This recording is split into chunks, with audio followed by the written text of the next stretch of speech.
After a hot, dry spring, the summer ignites like a match. Summer is the season of forest fires, and this year they'll be relentless. The firefighters will have to prove what they're capable of. Military technology, operational tactics, social networks, but also a renewal of ancestral know-how. The firefighters will surpass themselves to protect the Mediterranean forest. But suspicious fires, sometimes threatening cities, will put their skills to the test. The pressure is so strong that columns of reinforcements will come from neighboring departments, then the whole of France. Welcome to the SDIS 13, Fire and Rescue Forces of Bouches de Rhône, on alert 24/7 with the Fire Brigade.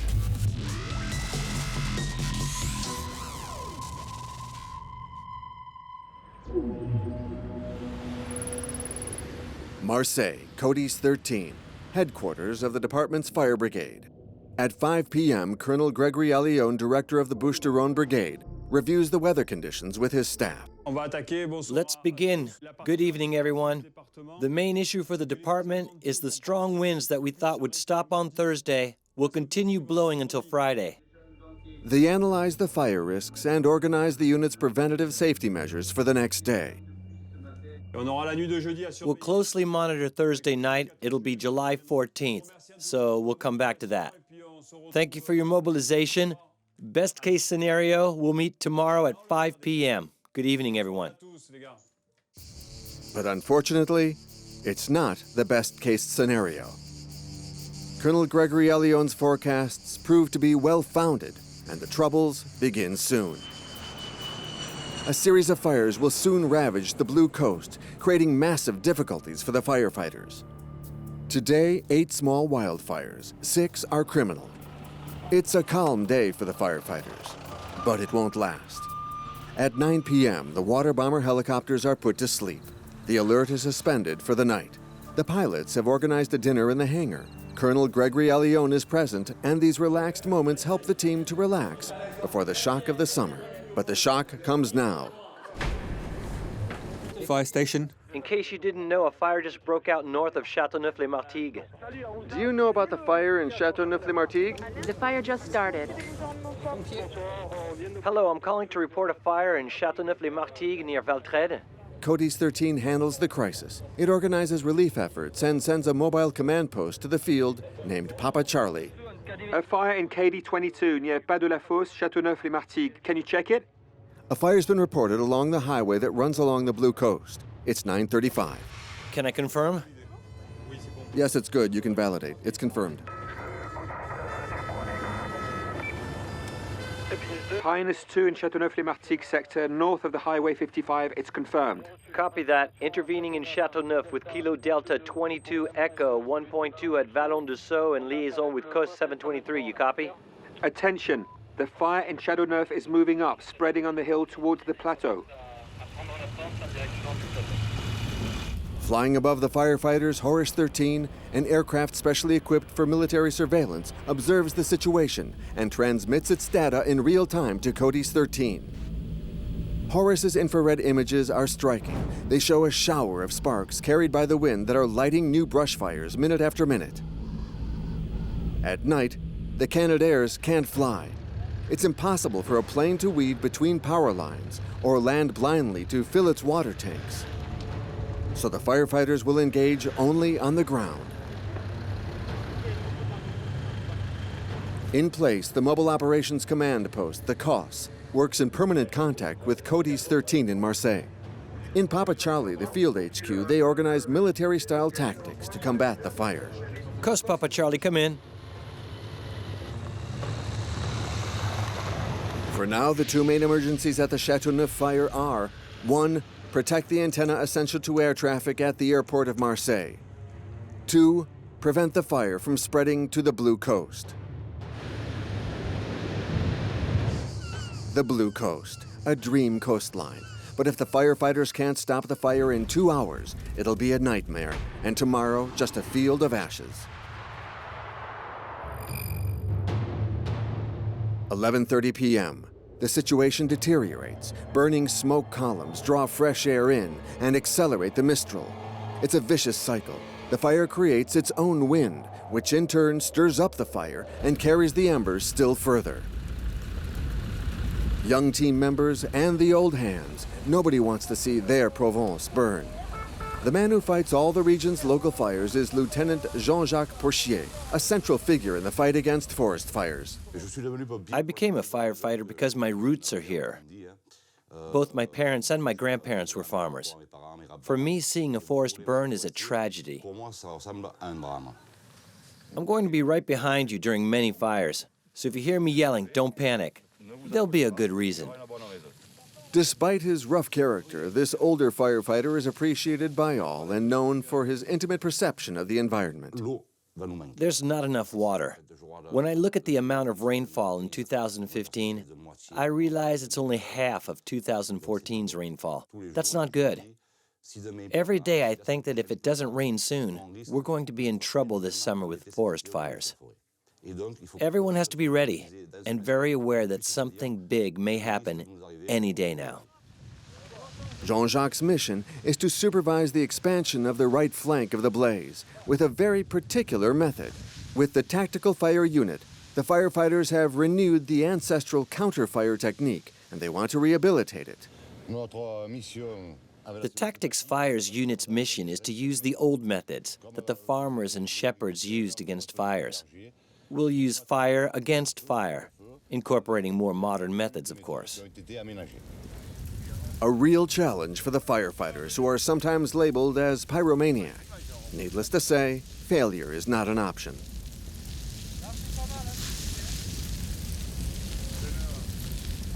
We're under the power lines, guys. Right under them. Be careful, that'll light up.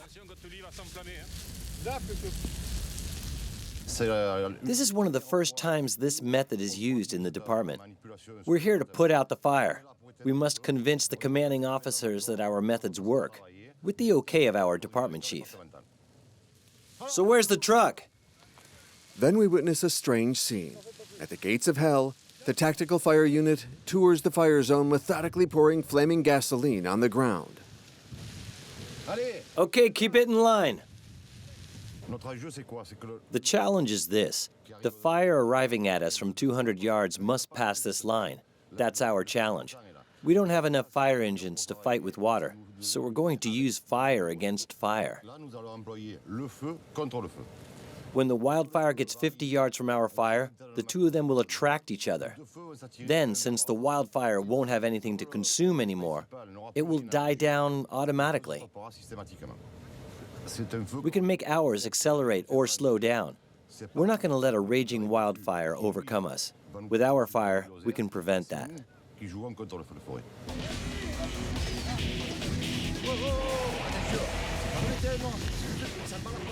Their method works. The controlled flaming brush goes out quickly, producing a fuel-depleted zone. When the wildfire arrives, it finds nothing left to burn and slows down. Let's take that path over there. Over there? Yeah. Taking advantage of a lull in the action, 2 CCF water tank trucks, including number 9 from the Martigues station, drive into the woods to defend an isolated valley, unaware that they'll run into a disaster. While the trucks move away, the commander of operations in the mobile HQ chooses to regroup his troops on a defensive line, impassable for fire. The trucks aligned on a forest path await the arrival of the front line of flames.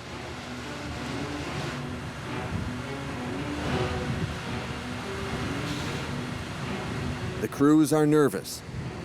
They start using their nozzles, but the fire is still out of reach, and the small nozzles are ineffective.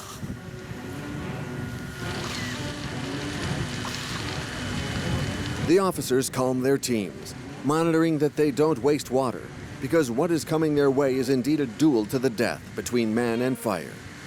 Meanwhile, in the Luynes station, Warrant Officer Jean-Luc Canot and Corporal Sébastien Courcoing, who are on call, are awaiting to know whether they will be affected in the fire of Châteauneuf.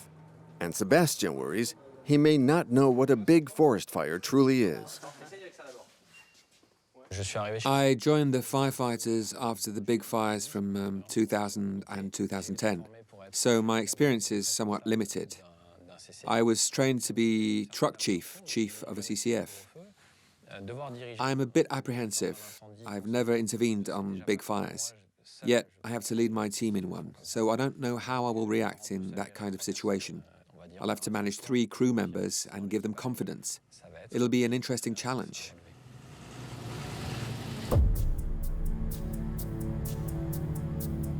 At the Châteauneuf fire for the firefighters awaiting the flames, this is the calm before the storm. But not for long. At the bottom of the valley, the heat increases the trees' temperatures, and they give off flammable vapors. Then suddenly, the woods explode into flames again. The emergency siren from one of the 2 isolated trucks that drove off is heard on all frequencies. Where's the call coming from? The valley has spontaneously flamed up around the 2 trucks. Code is 13 here. Emergency, emergency, emergency. Emergency procedure ongoing. Radio silence on channel 8. Somewhere in the fire, the crew is in distress, caught by the fire, colleagues who will die if they can't be found. Code is 13 here to the station transmitting on channel 8. Please identify yourself. The command HQ is unable to communicate with the isolated trucks, and the fire leaves them no respite.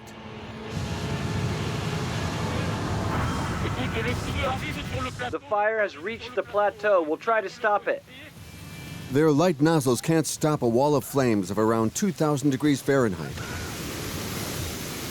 It's the water cannons of the CCFS trucks that hold 13,000 liters of water that attack the fire's front line. It's coming on strong on the left. It's coming on strong. All the engines are ready to leave, just in case.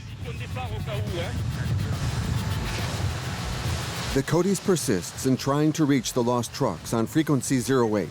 To the truck transmitting on channel 8, please identify yourself. The heavy trucks have brought down the flames, but their water tanks are empty. They have to fill up from a huge tank. Installed here by the firefighters several years ago, it's waited patiently.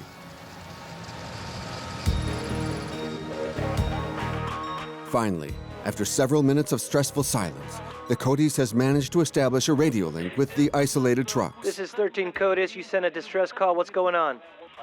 CCF 9 here. The fire came over us. Everybody is inside the truck. Share your position relative to the fire. North 4323, east 0509.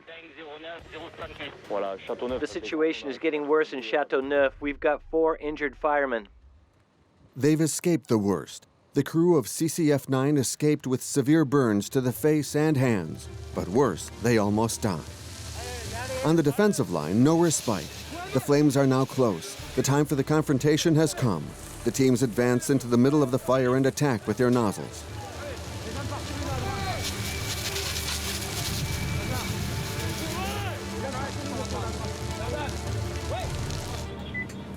Papa Charlie right flank, left flank Kos. Among the firefighters, the fire is personified as an evil beast with a flank, a rear, and a head. She'll try to grow, expand her flanks, regenerate from the rear. Her head is death, progressing, consuming everything in front of her. On the right flank, for now, the fire seems controlled. The monster is defeated. But the head that had been decapitated has regenerated. The fire suddenly picks up and pierces the tactical barrier of Jean-Jacques' team. It's threatening the Marignane air traffic information antenna, and nothing seems to be able to stop it. We have 2 tanker trucks attacking the head on the plateau. There are a lot of bursts. I think we'll get blown away. If the fire picks up, it will sweep through the coastal towns. It's simple. We need to stop it before it reaches our line. Otherwise, we won't have the time to remobilize our equipment and go to the Blue Coast. The fire will surely be ahead of us. It may look like a truck is going fast. It may look like an intervention team moves quickly, but it's not true. We need to drive miles and miles on fire paths where we can't go over 40 miles per hour. All of this takes time. Jean-Jacques urgently launches a second tactical fire downwind of the tower. Come on, guys, let's go. Let's go. We've got it. We've got it. The tactical fire fulfills its mission. Embers fall on an already burnt ground, and on the fire's front line, the flames finally stop.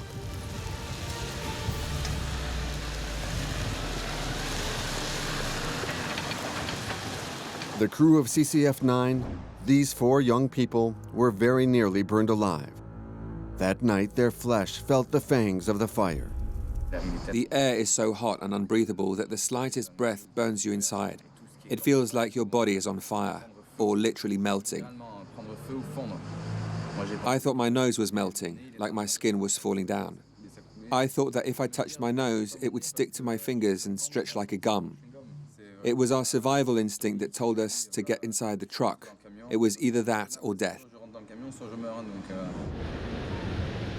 Before getting in the truck, I thought we were going to die. Once we were inside, we were screaming, but we were alive. Then time passed and we tried to drive away, but the truck was blocked. We thought we were all going to die inside our fire engine.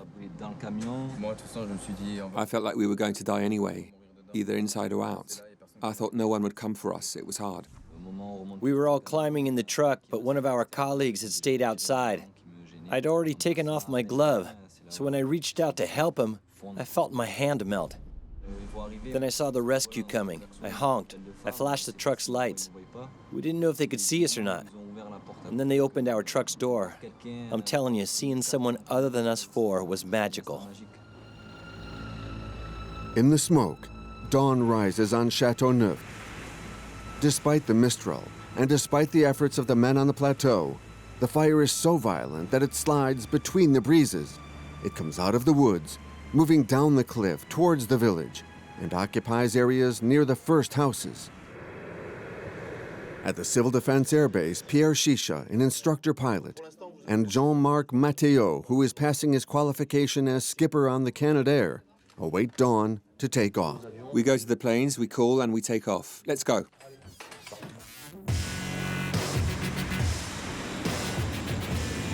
Fortunately, the summer nights are short, and the Canadair can finally take action. The fight continues with a powerful ally. We're flying a Canadair CL415. It's not a very fast plane, on the contrary. It's a plane that moves quite slowly, carrying a heavy load of water, about 204 gallons, which it can drop very precisely and with a lot of power. Because it's a very concentrated drop, we can use the blast effect of those 204 gallons of water. Contact arrow, contact arrow.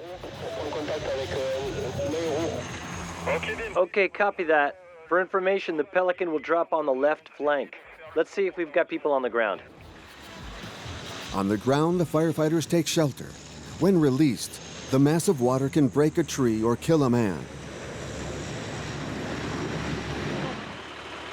In the narrow, steep valleys, the trucks can't intervene.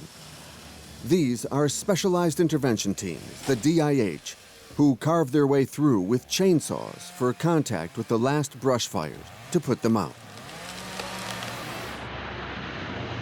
8 a.m. After 11 hours of Dante-esque combat, the fire finally comes to a halt a few meters from the houses. The firefighters are totally exhausted after a sleepless night. They begin their long stowing of equipment scattered in the hills.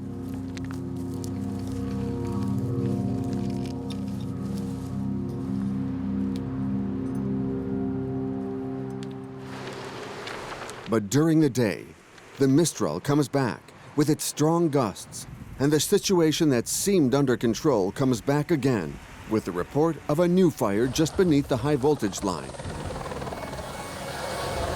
The Canadair cannot intervene.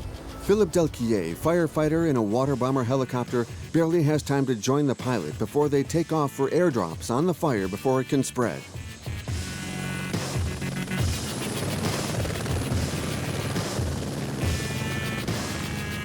We need about a minute to go to the Berre ponds, which is the pumping location. From there, we'll need 45 seconds to pump the 265 gallons of water which the heli tank can carry. 30 seconds later, we can start operating on fires.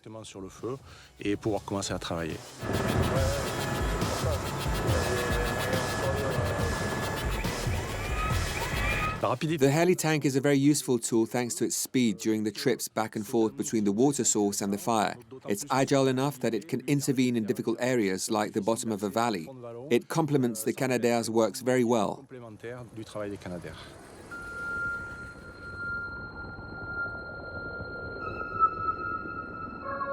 On the ground, plant roots are on fire. For several days, planes, helicopters, and teams flood the embers that the Mistral attempts to reignite. The teams verify that the fire isn't just under control, but completely extinguished.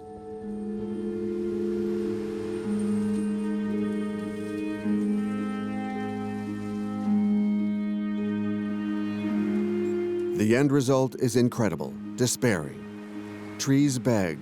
They demand revenge for themselves and for the thousands of animals burned alive.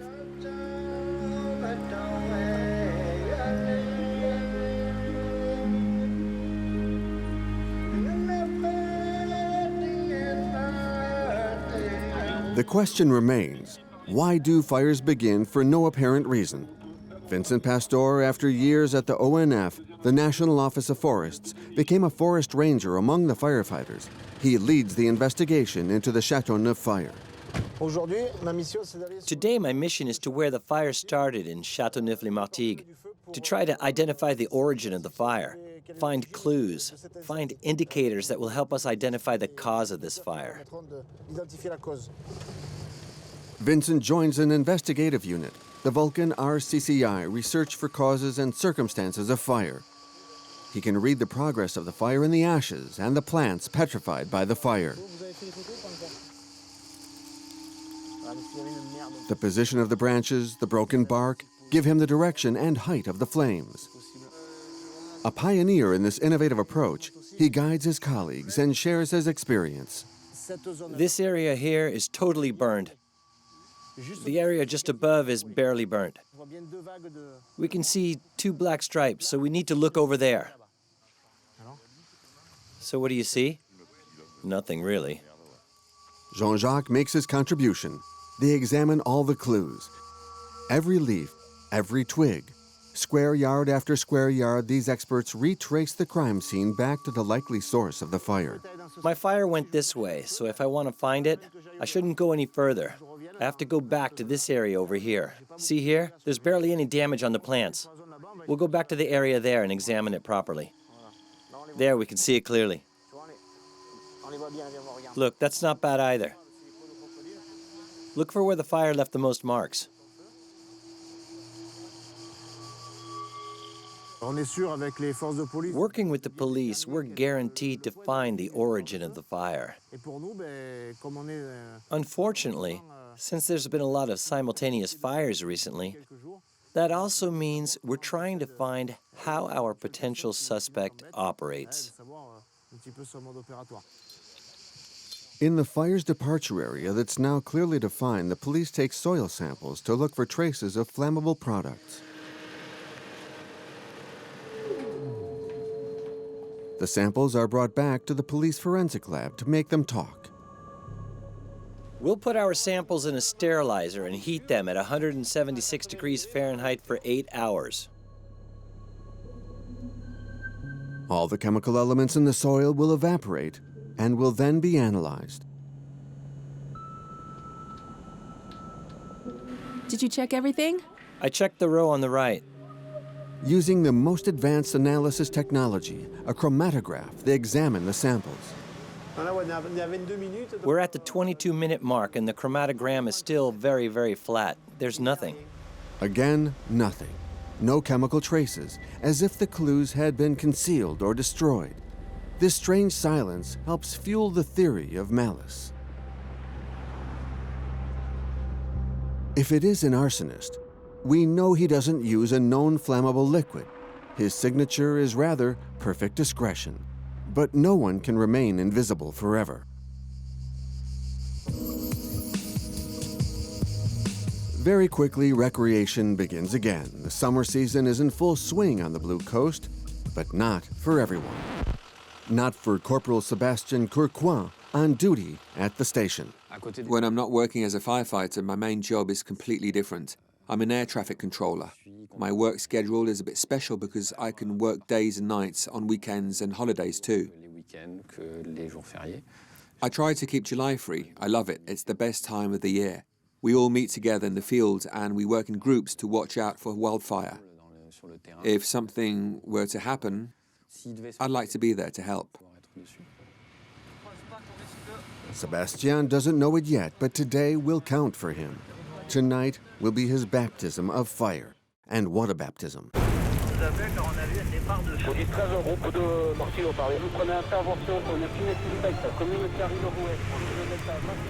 July the 15th at 3:15, less than 24 hours after the extinction of the first fire, the alarm is sounded by the Outlook director.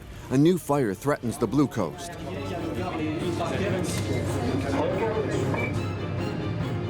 As soon as the alert is confirmed by Cody's 13, Pierre and Jean-Marc take off. They are leaders of a group of pelicans, the code name given to the Canadair. Hello, Pelican 45, Delta 9 here, ready for takeoff. Pelican 45 and Delta 9, permission to use the runway. Everything looks good. Are you ready? We're ready. Takeoff underway. Power is good. Speed is 50 knots. On the Blue Coast, the commander of emergency operations returns from an aerial reconnaissance of the fire on the Dragon, a helicopter. We're reviewing every income asset. They land at the Ensuès station, where the mobile HQ has been set up. The mapping team is already working to provide data. Okay, you said they skipped the ACP-111. The bottom of the right flank will be the most difficult. There's a lot of woods there, several houses surrounded by vegetation too. The beginning of a fire is a crucial moment when many factors come into play. Sectors must be assigned, forces distributed. Once everyone is on mission, it'll be difficult to move the teams. The 7 Pelicans, led by Pierre and Jean-Marc, are each dropping 6 tons of water in 12 seconds. Every 5 or 6 minutes, the planes go back to take on 42 tons of water with each pass, 42 tons that will be dropped on the Ensuès fire.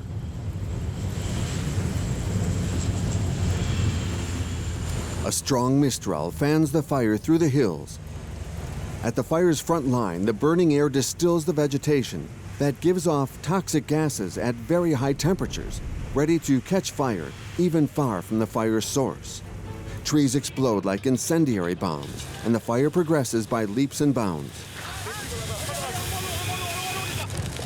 If the firefighters are unable to stop it, in 2 hours it will ravage the villages of the coast, Carré-le-Rouet or Ensuès-la-Redonne.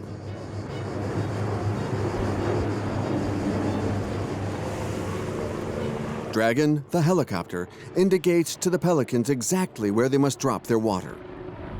Okay, let's get ready to drop. Pierre and Jean-Marc must fly low over the hills to be more precise. While fighting against wildfire, we're forced to fly low, close to the ground, in a very hot environment, with a lot of turbulence. So we need a lot of horsepower to be able to fly out of a valley, to make it through a pass, and get out of those kind of situations. Fortunately, just after dropping their 6 tons of water, the Canadairs climb several meters to escape and dive back into the sea. Let's face the wind and keep steady. With this wind force, we'll feel the slightest deviation. Steady and horizontal. The bailer is deployed.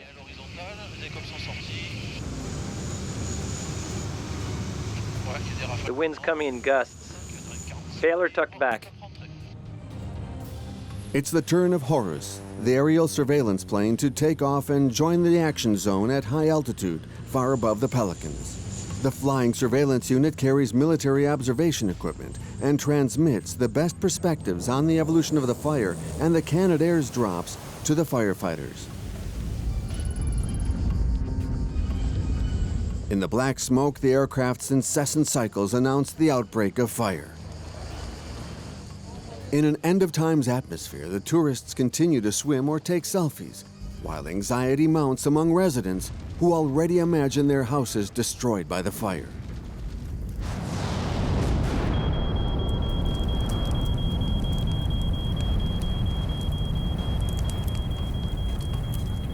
They don't realize how close the fire is to them.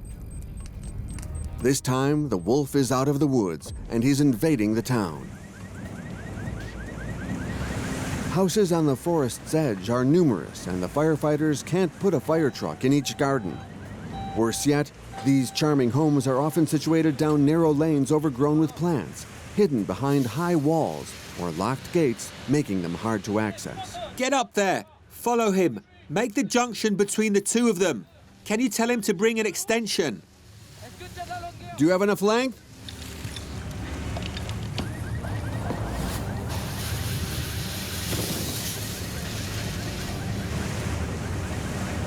People protect their homes as best they can, but must finally evacuate without knowing what they'll find when they return later. Come on, let it go. It's useless. We have to leave now, folks.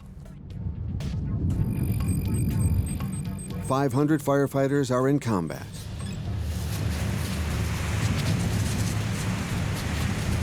We could still reach the house. But their numbers are insufficient to stop this. Just now, the only thing between me and the fire was my protection gear. Unfortunately, it's the train that stops. The ties are burning along the tracks. The travelers are trapped between the station and the tunnel. Annex, come in. HBE ready for drop, copy. In Carré-le-Rouet, the neighboring village, the HBE helicopters are dropping water next to the houses to stop the fire from spreading. Intrepid, the firefighters' rescue boat arrives from Marseille to let an officer off. Local residents demand information, but the commander is obliged to say only the minimum. The situation is tense. He mustn't trigger panic, nor give the impression that all is well. On board, the firemen count the available boats.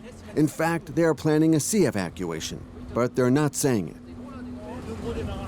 We've got 2 large boats. Where are they? Further down there. The beautiful Calanque is now suffocating under the smoke. Evacuate!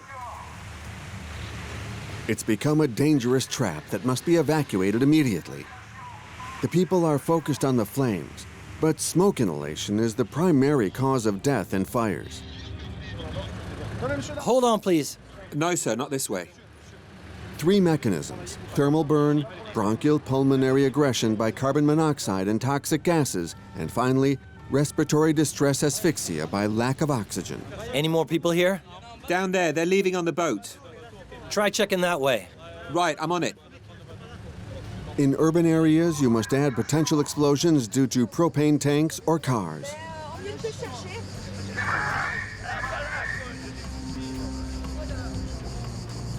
The flames block the train and roads. The last residents must be evacuated by the sea. In the smoke, the last boat finally leaves the port, taking its passengers to a safe place under the eye of Horus.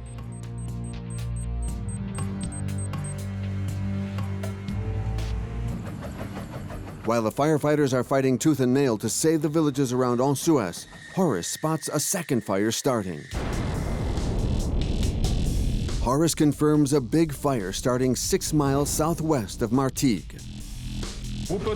Martigues, come in, Codis 13, signaling a new fire at Kilo Delta 02, Lima 4.1. Copy that, we've got it in sight.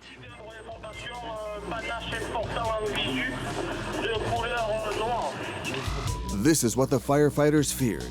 The new fire risks merging with the Ensuès fire.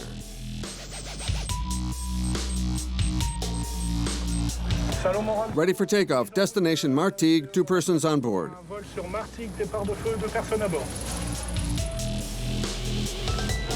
Codis 13 here, permission to intervene in Martigues, Kilo Delta 02, Lima 4.1. At Luynes, Jean-Luc and Sébastien receive their mission orders. Jean-Luc will be the first on the scene. Give me the exact coordinates. There's a helicopter ahead. Priority on the fire in Martigues. Codis 13, copy that. Sébastien was supposed to intervene in Ensuès, but he's redirected to Martigues.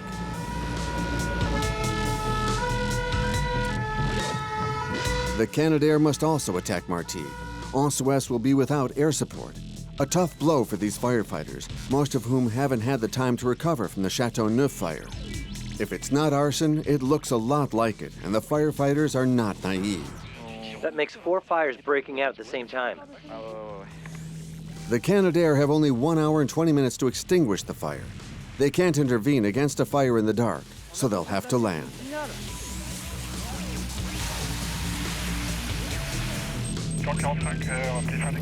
The tension mounts for Sébastien and Jean-Luc. In position on Route D9, the firefighters are battling to block the fire's head, but the wind carries the embers blithely across the road. Beyond lies a thick pine forest extending to coastal villages and to the fire in Ensuès. Returning to the field at 1,500 feet. The Canadair keep dropping water up to the very last minute. They succeed in stopping the fire that jumped across the road before turning in for the night.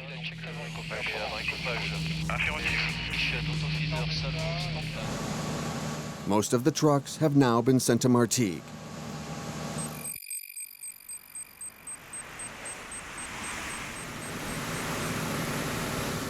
Priority is given to developing fires. This is the rule for avoiding several simultaneous fires. We have no choice. We can't fight against several large fires. So we have to attack the small ones before they get too big, to make sure we don't have to handle several big fires at once. We don't have a choice. We don't have enough men to create the proper chain of command or even to fight on the ground. So when there are two large sites, it becomes very complicated. Back to Ensuès. Things have calmed down, but the fire's not yet completely extinguished. Jean-Jacques discovers a small fire that threatens some pine trees. No trucks, no water, but this doesn't stop an experienced firefighter. A fireman saw old stumps burning and nobody was around. 3/4 of the fire engines went back to the fire in Martigues. We're miles away from the edge without enough water. We tried asking the inhabitants, but they've been evacuated. There's no one to give us water, and we can't see any garden hose. So we handle it like the old days. It works very well. We rake and clean the area surrounding the fire, and we let the fire consume itself. We'll cover it with earth tonight. We'll let it burn for maybe a day, but there'll be no risk of it starting up again. It's midnight. Some have been on duty since dawn, and others have not eaten for 12 hours. Their faces look exhausted and blackened. The officers have come for supplies for their troops and take them back to the hills. At the HQ, Mathieu Benquet and the Tactical Fire Unit of the National Forest Office discuss the situation. The images from Horus show that the fire is being regenerated by the wind. The first fire is cooling down, but then it reaches the D9 road. Colonel Gregory Allion reviews the situation in the HQ with Cos. How many columns are we expecting? As the tactical fires proved successful in Châteauneuf, he decides to replay this card in Martigues. I want the tactical fire unit ready to operate. Jean-Jacques joins Mathieu to go back on the attack. He goes to sleep early. As quickly as possible, they gather the tactical fire group demanded by the colonel. Ensuès is almost done. I just met with the colonel. He said to send everyone to Martigues, meaning the forest fire team and the tactical fire unit. I'm with Jean-Jacques and Christopher, who are asking me if you think you can get some people who are rested and in shape to join 1 or 2 tactical fire units in Martigues. If you can get some replacements, it'd be good. The guys here have worked a lot, so it'd be great if you could get some guys who are rested. Otherwise, we'll do it ourselves.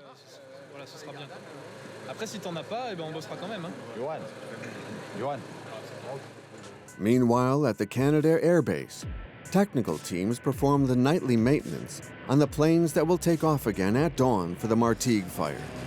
They must rinse the seawater out of the engines to keep the turbines from rusting. Every time the plane gets in touch with salted water, we have to rinse it completely to avoid corrosion, which is amplified by salt. For rinsing, we use between 70 and 80 liters of deionized water. It's important to use deionized water to prevent limescale and other mineral deposits inside the engine. Checking the fire alarm, okay. During the fire season, the planes fly all day, so only the night is left for doing maintenance.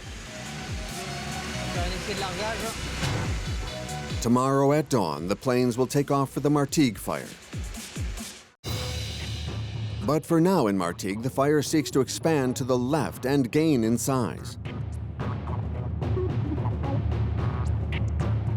Without Canadair in a thick pine forest, they have to walk, and the technical fire is their best solution. Mathieu and Jean-Jacques finally manage to gather their team. Sébastien Courcoin joins them and will experience his first tactical fire. We just got deployed on tactical counterfires. It's something I don't know at all. The basic idea is to burn areas which won't be able to burn later. They receive the mission to stop the development of the fire's left flank. We will extinguish what's burning immediately. We'll be ready to prevent it from getting bigger.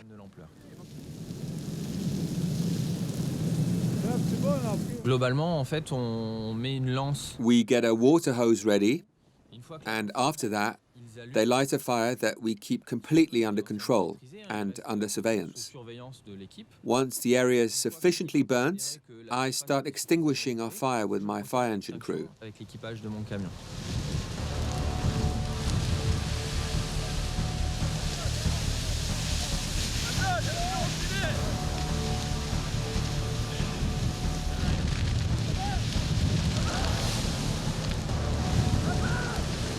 After the fire is put out, we keep going. Ideally, we should treat all the edges of the fire that way.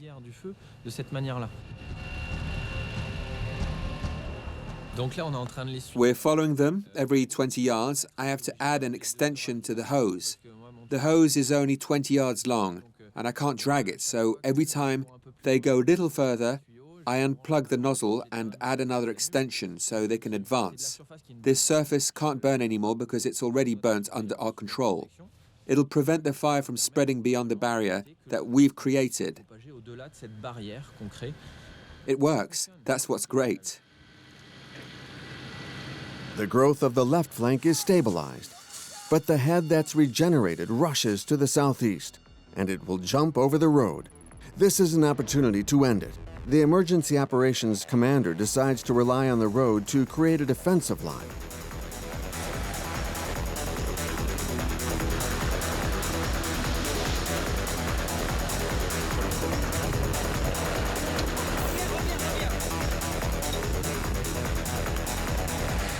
Then the wall of flames arrives, determined to hit hard.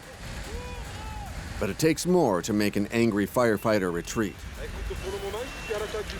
For now, we're attacking the fire. Try to work with the tanker truck nearby. Come on, guys, come on.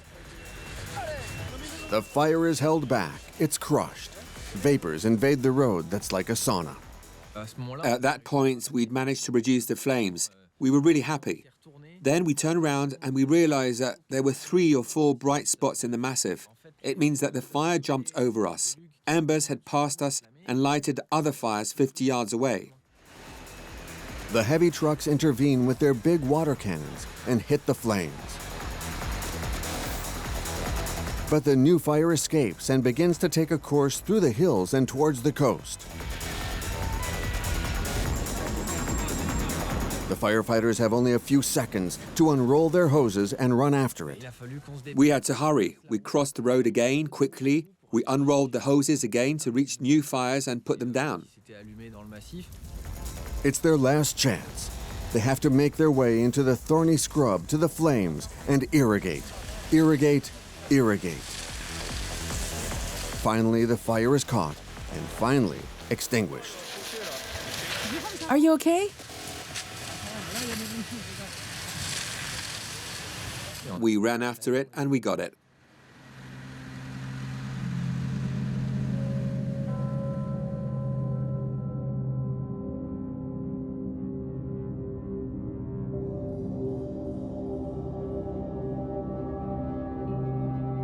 Dawn rises over the exhausted firefighters.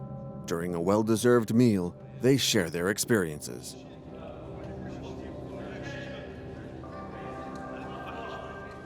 Sébastien tells Jean-Luc how he experienced his first big fire. Because this is my first big fire, I was probably more impressed than you. When it starts getting really too hard, too hot, we think of the immediate environment. Is there a house? Is there another truck? Is that truck in danger? Am I myself in danger? And we will lose sight of the global attack of the particular fire, just wanting to ensure the safety of the people directly around us and around the truck. The fire is contained, but it must be killed off before the Mistral and the heat reignite it. Captain Bouches and Lieutenant Mugelli of the Helicopter Intervention Unit take off from HQ. They make a reconnaissance flight with Colonel Squillari, who will take command of the emergency operations. In these miraculously preserved woods, they notice a large new fire smoldering on the side of a ravine inaccessible to trucks. That big smoke is in the middle of a woods, 3 hectares, and this is where I'd like to put the DIH. The DIH, the Helicopter Intervention Unit, is a team that specializes in interventions on inaccessible terrains. We'll have to cross 200 yards on foot to reach the attack zone. DIH, guys, we're going. Robert? Where's Robert? Robert Mugelli, a pillar in the DIH, prepares the operation. Your attack point is there. Be careful, 2 Canadairs are working there too. I see them on the left. The airspace is occupied by pelicans and trackers that have been irrigating the zone since sunrise. Let's land here. The helicopter slips into the field, and Robert prepares the intervention of the men on foot.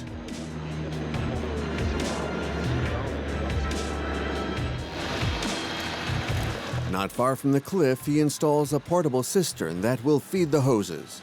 Let's get to the truck, irrigate the ground, and then we can establish here.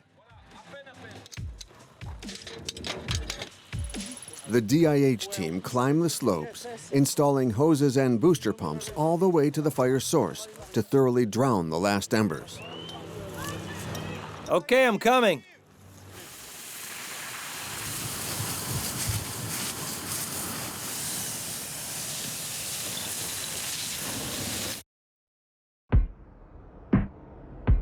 This time, the fire was able to enter human territory. It destroyed buildings and ruined families. Little by little, the residents come back to see what's become of their houses. Look, the aluminum melted. It melts at 1,500 degrees Fahrenheit. It's aluminum from the motor. It's incredible. When I saw there was a lot of smoke, I told the children to leave. I didn't want them to get intoxicated. At noon, while we were having lunch, the fire started again.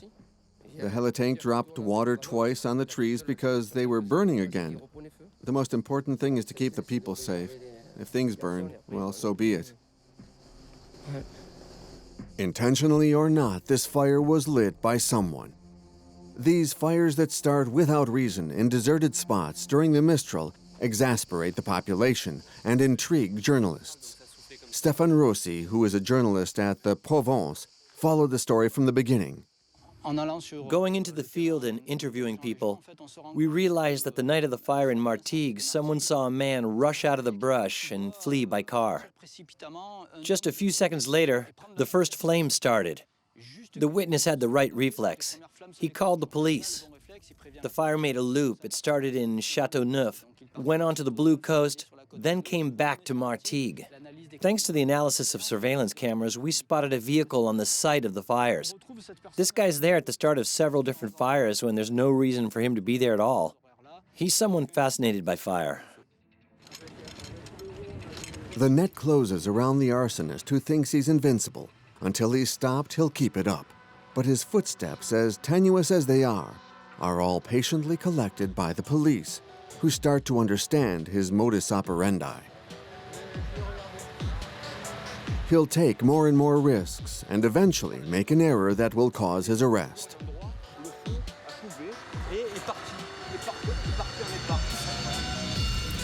The soldiers of fire fought relentlessly against the flames. Better prepared, better equipped, they were faced with increasingly violently attacks in a fragile environment with isolated houses at the mercy of the fires. 3 large fires in 3 days, a thought-out arson, planned to cause maximum damage. That too is summertime for the dedicated firefighters.